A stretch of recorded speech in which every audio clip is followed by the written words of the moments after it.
What's up, everyone? Back here with another comic book review. For all of you many subscribers of mine, I know you've been begging for another comic review from me, especially a review over a definite flood the shelf comic like this from Marvel. This King in Black Scream issues. King in Black one-shot tie-in of Scream, a symbiote that I always think deserves way more respect and attention. She's the third symbiote character we got there in the 90s behind Venom and Carnage. She's the first female symbiote, and she just looks really cool, especially in this cover. Lee In-hyuk, or In-hyuk Lee, however you want to pronounce it, is on fire lately. He is cranking out some great covers. He's just a cover artist. I would love it if they just paid him more money and got him to do some interior work. But he's knocking it out of the park here. Scream looks super scary right there. And you know what? Spoiler alert for this comic. Spoiler if you don't want to watch this review, because I always say it's going to be quick, then it never is. So if you just want the bottom line, it's that the cover was the best part. This was still good for me. I enjoyed it. As a symbiote fan, as a Scream fan, I enjoyed this. But the regular Marvel audience is not. Marvel, these are not going to be flying off the shelves. I'm glad you made this comic, but you gotta stop flooding the shelves. If you're gonna flood the shelf with a Scream book, give it some weight, give it some more importance, market the crap out of it. Don't just feed the symbiote fans like me with this good stuff here and there, you know. But anyway, this comic is written by what's his name? Clay McLeod Chapman. It's drawn by, I'm blanking on his name too. Brown. Gary Brown. They were the creative team that did the 5-issue Scream Curse of Carnage series last year. It was Scream's first series. It only lasted 5 issues, and then COVID killed it. Obviously, low sales killed it, but COVID really, really killed it. And so I think issue 6 was released on digital, but I didn't read it because I don't read digital comics. It's all about the floppies.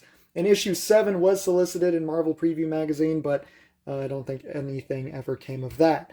Now, Clay McLeod Chapman, I've noticed, is really good with one-shots. This was good. This was better than that whole 5-issue series from last year. This one comic was better.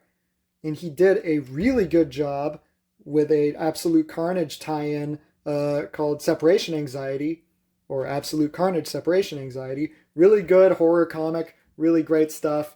He did an okay job recently with a Web of Venom Empire's End. But then when you give him a longer story or something that he tries to stretch into a longer story, like that Scream 5-issue series, it could have been like 1 or 2 issues. There wasn't much to it. And as for this artist, I liked him more. This artist was better in this. Probably the colorist helped too. Very colorful. Fighting an actual villain. We got Demogoblin. If you remember, that is Shriek now. In Absolute Carnage, she had her spine ripped out by Carnage and got resurrected as Demogoblin. So this is totally good stuff for people like me, big Carnage fan, Maximum Carnage, that good stuff back in the day of Carnage's crew with Carnage, Shriek, and Demogoblin. I've got some old 90s Ghost Rider of him fighting Demogoblin, except now she is Demogoblin in the body of Shriek. And weird motivation that she's hypnotizing kids to be her army or something. I didn't quite get it. Not very Demogoblin-like, but whatever. It served as a means for Scream, another character that exists in this mythos, to fight her. So that's a really good matchup. So look at these colors, really popping. You know, the colors in that last Scream series really bland. Everything blended together. This is just a lot of fun. This is an action issue. This is just action. It's like it's 30 pages of action. So that's fun for me. That's fine. That's good for me because I know Marvel isn't going to put anything more into Scream. They're just going to use her here and there to flood the shelves. And so this was a lot of fun for me, though. They're throwing down. They even answered some of my questions. Here we go. Like she adapted into a fish creature to swim in the water in that last series. And this, now she is adapting into a bug, really creepy looking, to save the kids from the burning building. I don't know why. I was just like, hey, let's just make up an excuse to draw her like a creepy bug creature with an enormous head. So that was kind of weird. this answered my question that is Shriek with her, she's a mutant with her mutant ability of supersonic voice, I think. Does she still have it even though she is now the Demogoblin? The answer is yes. Everyone knows that loud noises hurt symbiotes, so that's causing a lot of damage to Scream. That was really cool. Good shot of her flying through the city right there. Now we got Scream growing wings to give us this angel versus demon dichotomy.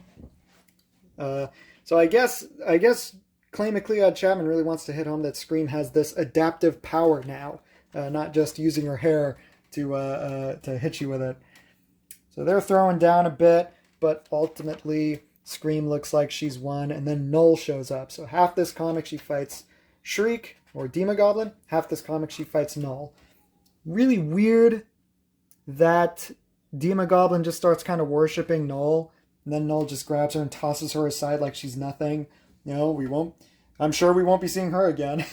But I thought like Null is kind of in a way responsible for Carnage dying, and she loved Carnage. They're both crazy.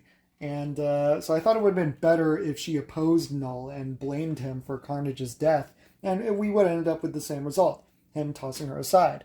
But anyway, they start throwing down. Null sicks his symbiote dragons on her, pulls in Eddie Brock at the beginning of the King of Black series and drops her on a car. But then, if you know Andy Benton, she was Flash Thompson Venom's sidekick for a while, and she has this pentagram on her chest and has some sort of Hellfire ability.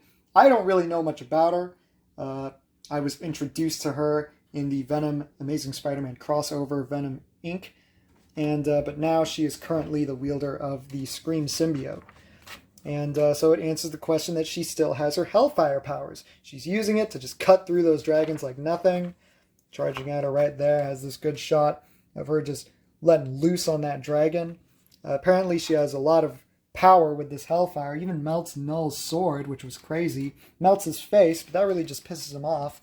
And the one thing you can't take out of this is that she is taking on a threat she has no hope of overcoming. Pretty crazy, but that is what heroes do. Good shot right there. And after giving him a hard enough time, he just kind of ends it with like you got spunk, kid, and then lets her live type of thing. He says he'll just figure out what to do with her until next time and flies away. Get this cool ending hero shot right there. Much like Eddie Brock and Venom communicating in their thought bubbles these days, Andy Benton and Scream are communicating. Now they know that her Hellfire powers can hurt Null. And it just ends right there. I'm like, is that going to be important? Don't just flood the shelves with this and not make that a thing. Are we going to see that be a thing in the finale of King in Black, issue 5, which is coming out? And I just hope that that's important. I hope you're not just wasting my time here. Because Lord knows there's a lot of King in Black tie-ins. The moral of this story is it was the same as the moral of that 5-issue series of Scream, which is that Scream and Andy Benton bond over overcoming pain and trauma, really just bad history, their baggage, and turning that weakness into a strength. And that is what they kept saying again in this comic. So really, this comic didn't do any more fleshing out of that character. Not a whole lot of layers there. I mean, that's literally every superhero. Peter Parker lost his uncle and learned power and responsibility. Ghost Rider sold his soul and is using the demon for good. Daredevil's friggin' blind. So that's just a trait that every superhero has, that you turn a negative into a positive. You turn a bad situation the best you can into good. But so if we see her again, I hope someone other than Chapman is writing her, because it is obvious to me that he is better at one-shots, not full stories. And is this a recommend? It is. If you're like me, if you love the Venom, Carnage, symbiote mythos, this was great. This is a must-have. The cover alone is worth it. That is so cool. And if you're not into that, if you could care less about King of Black and you don't want to invest any more into that than you already have, then there is really no point to. Okay, that is all I got for you. All my many fans watching these YouTube videos, pretty sure I can all name you. Thanks, family and friends.